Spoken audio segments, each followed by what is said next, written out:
So, what have I done?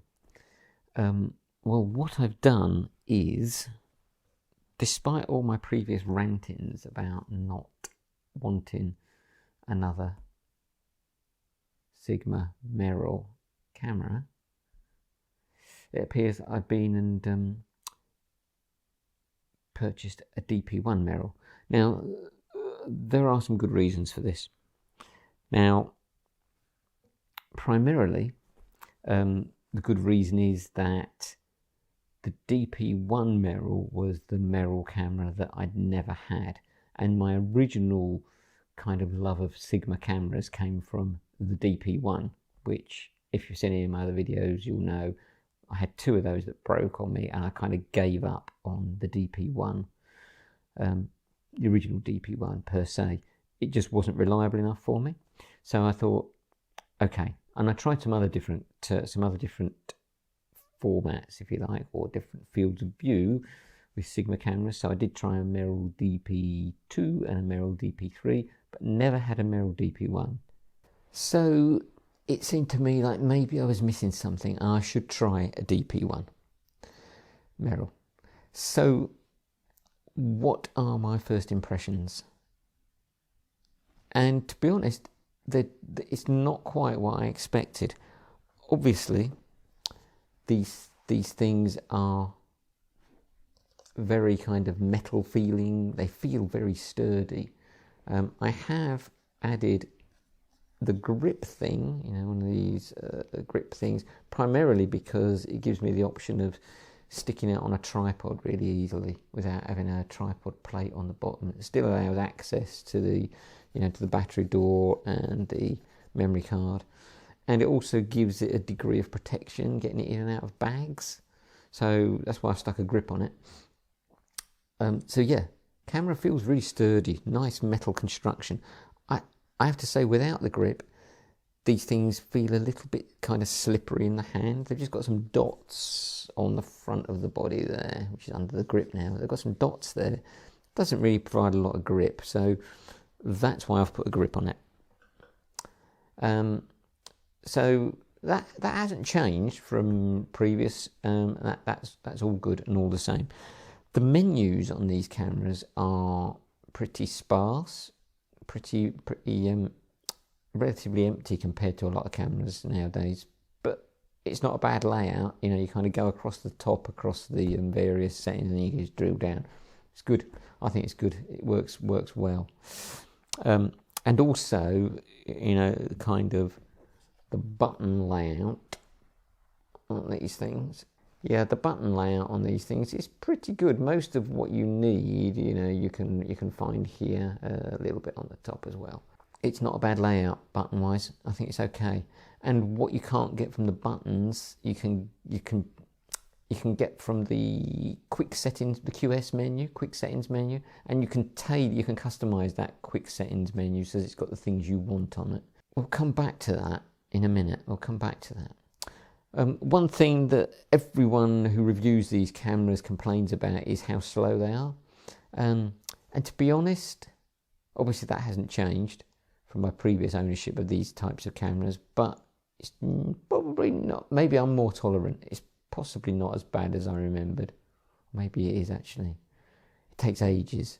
It takes ages.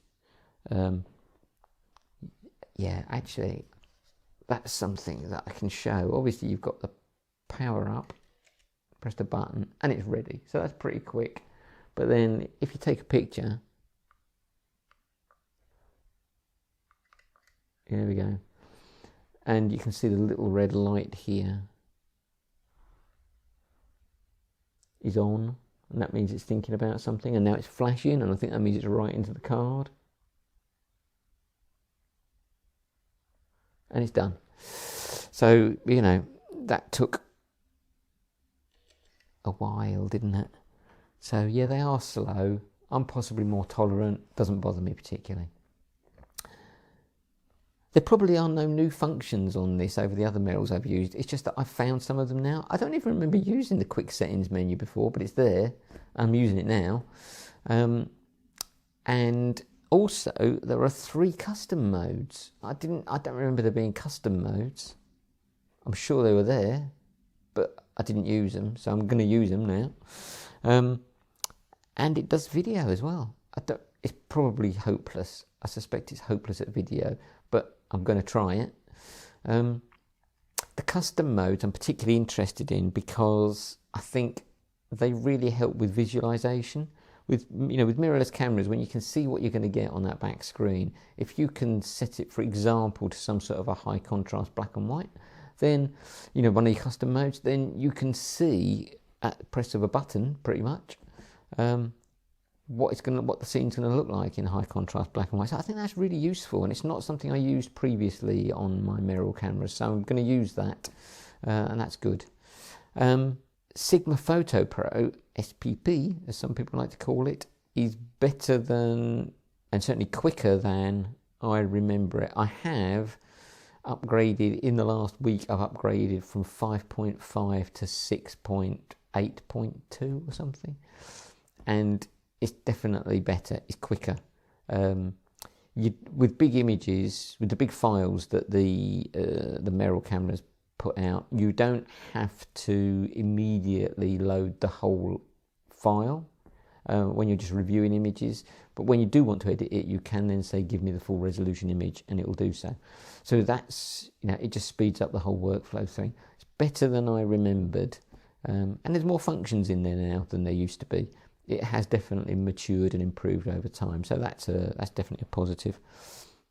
One other thing that I saw, probably in watching somebody else's, it was either in watching somebody else's YouTube videos, or I saw it, I first saw it on somebody who was selling a DP1, and they'd used the Ricoh, Pentax Ricoh Macro GW3 wide adapter thing, and I thought, okay, does that fit straight on? And sure enough, if I just take the lens thing off, I can then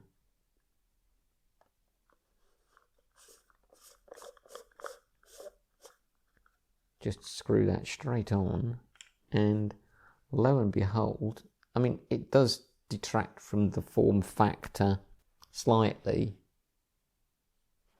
and of course it's a heavy piece of glass, the GW3, but what it does do, of course, is that really it gives me a Sigma DP1 Merrill that's 21mm rather than 28mm field of view, and I think that is going to be really useful. I did a quick test in the garden just to check the the quality. But this GW3, I know it works well on the Ricoh GR, exceptionally well. It's this isn't some a cheap adapter type thing. This is it's almost like a proper lens, really. Works really well on the Ricoh GR. I did a quick test in the garden with the DP1 Merrill, and it's good. I think it's really good. So we'll do a bit more photography with that and see how we get on. So all in all, I'm pretty excited to have a DP1 Merrill. Let's see how we get on.